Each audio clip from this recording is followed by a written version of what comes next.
ಶಾಸಕ ಎಎಸ್ ಪೊನ್ನಣ್ಣ ಅವರಿಗೆ ಮತ್ತೊಂದು ಜವಾಬ್ದಾರಿ. ದಿ ಮೈಸೂರು ಕಾಫಿ ಸಂಸ್ಕರಣಾ ಸಹಕಾರ ಸಂಘದ ಅಧ್ಯಕ್ಷರಾಗಿ ಪೊನ್ನಣ್ಣ ಆಯ್ಕೆ. ಮೈಸೂರು ಕಾಫಿ ಸಂಸ್ಕರಣಾ ಸಹಕಾರ ಸಂಘದ ಅಧ್ಯಕ್ಷರಾಗಿ ಅವಿರೋಧವಾಗಿ ಆಯ್ಕೆಯಾದ ಜನಪ್ರಿಯ ಶಾಸಕ.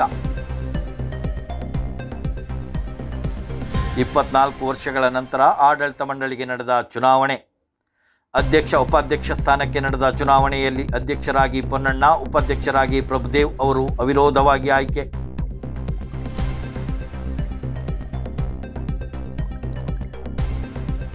ಮೈಸೂರು ಕಾಫಿ ಸಂಸ್ಕರಣಾ ಕೇಂದ್ರ ಪುನಶ್ಚೇತನಗೊಳಿಸುವ ವಿಶ್ವಾಸ ವ್ಯಕ್ತಪಡಿಸಿದ ಶಾಸಕ ಪೊನ್ನಣ್ಣ.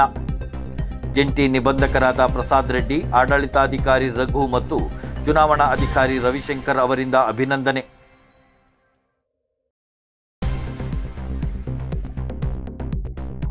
ಈಗಾಗಲೇ ಕರ್ನಾಟಕ ಸರ್ಕಾರದ ಮುಖ್ಯಮಂತ್ರಿಗಳ ಕಾನೂನು ಸಲಹೆಗಾರರಾಗಿರುವ ಎಎಸ್ ಪೊನ್ನಣ್ಣ ವಿರಾಜಪೇಟೆ ವಿಧಾನಸಭಾ ಕ್ಷೇತ್ರದ ಶಾಸಕರಾಗಿ ಅಪಾರ ಜನಬೆಂಬಲ ಗಳಿಸಿರುವ ಹೆಗ್ಗಳಿಕೆ ಪಡೆದಿರುವ ಪೊನ್ನಣ್ಣ